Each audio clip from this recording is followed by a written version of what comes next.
Fatalo fantu i le tātou pokalamil nei o lui tau e toi whawawina foi e pe o na masani ai.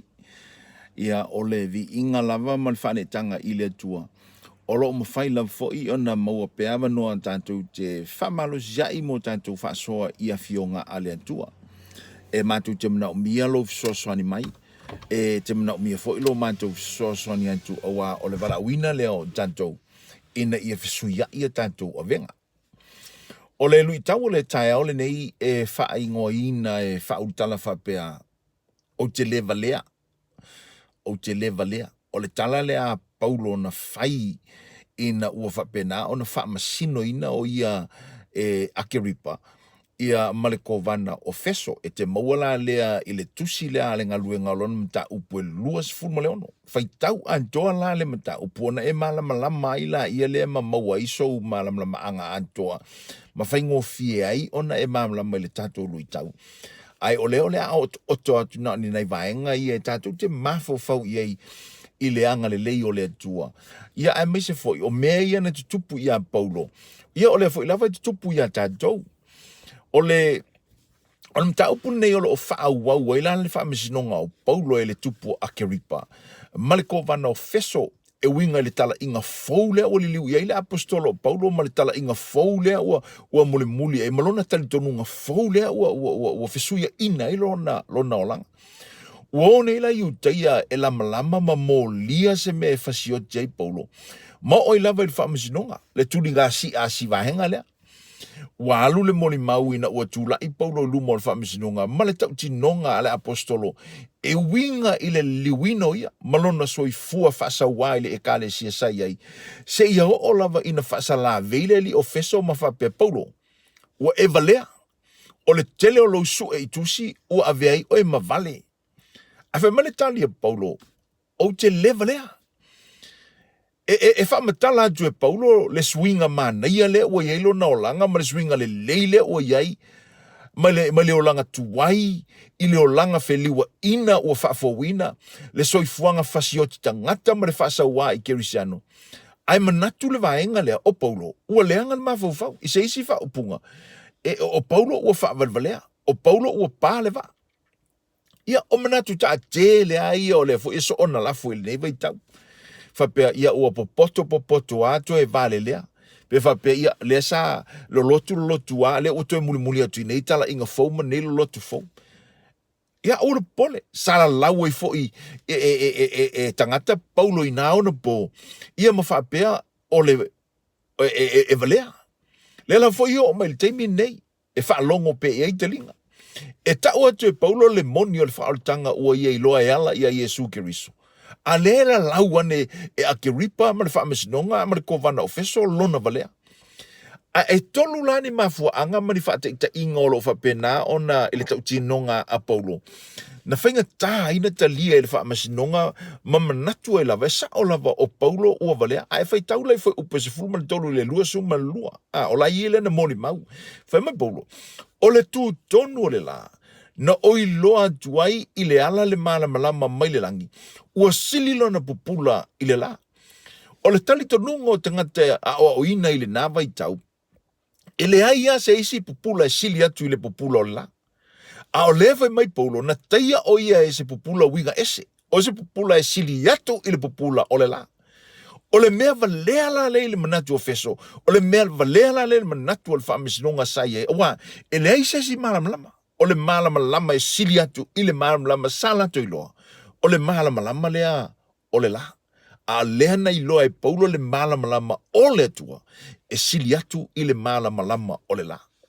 E le ngate lea, o lana mau ia Yesu Keriso. Fe upe suma le whae o suma le vanu. Fai bai Paulo, sa wha longo i le si ufufonga ua whai ane i aja ia. Saulo e.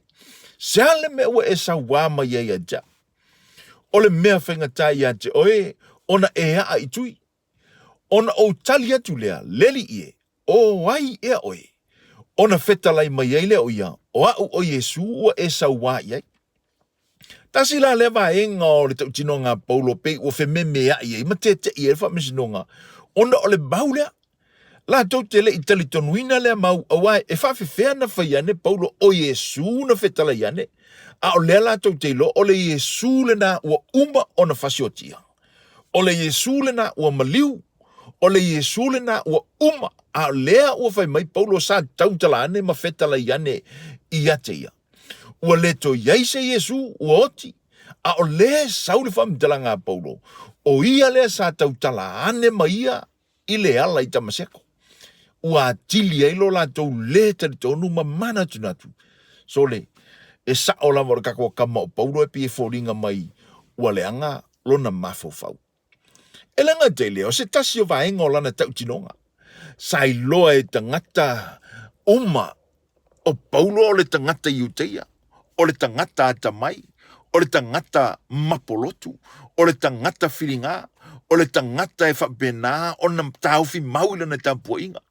E le aise se whaatusa ina, ma whaalua ina le poto Paulo sa iai i lea vai tau. E tau aloa, e mau aloa, tūlanga le lei tutonu le ai, e alo lofa iai ana uo, ai mata tau iai le au kerisiano, ono le tamalo, ma kua whasa wala.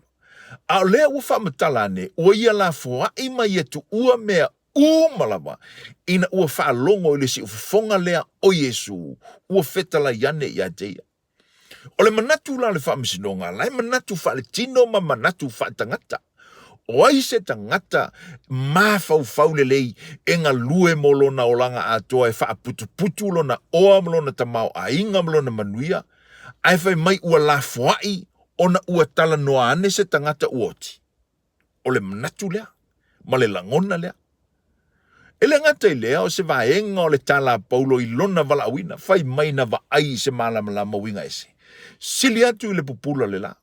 Whai mai sa tala noa ma se tangata ua oti o Yesu lea na vala awane i ante ia. Aia tili aina mausali loto le whaamasinonga whapea sole, e sa o lava o Paulo ua wha vale valea. Ina ua wha au pēla na mole maumala na tala. Oia, ua vala awina e whai ma apo se tolo monu ese. Ia ua tili aina ne nefule general a whafonga ma le whaamasinonga. E whapewheo na whai ma apostolo. A o hia lea o le tangata sa whatau ngā ina ma whasiotia le aupaia. E whapewheo na whirwhilia monu ese, o hia o le whili o le tangata o iutaia. O hia o le whili o Keriso. Ua tasi moe lava langona i Efeso. E sa o lava o Paulo ua valea. Samoa. E le wha valea Paulo. E le i valea foi Paulo. E sili atu lona tau le leia saiai. Ai ina ua iai le malamalama o Keriso ma wha malamalama ina lona loto ma lona nganga. Ma wha longo ele si ufafonga o le lii. Ona suia ai lea o lona o langa. Ua ia mauti noa ai i luma o le wha amisinonga ma lana tau tinonga. O lea tua lava, ua suia lona o langa. Ua suia lona tangata tuai. Ua suia lona natula. A o lea ua whai ma mea ua ngefu ai tangata lea tari tonu. Ma tau wemu ai le wha amasinonga ma whaiane. E sa o lava o le tātou tama o Paulo ua valea. Ai whai maile tala Paulo. Feso o te le valea. A whai whai olo whapena o na whai ane ni tangata iate. O e pe mui ane o e ni tangata. Ona o leo langa suia ua iai oe. O e te popole. E ke le valea. O le nā ua e maua le poto o Yesu Keriso. E ala ila na wha o la tanga mai le sa tauro na wha malingi na ilo na toto. Ia ma wha pena o na maua ai lona to e tu muli ane. O la tatou manu malolena. A whai e te muri ia Yesu Keriso. A whai o whai Yesu Keriso mali i ma wha ola ia te oe. O te tau tino atu Samoa. Ele o oe o se tangata valea. O oe o le tangata poto. Soifua.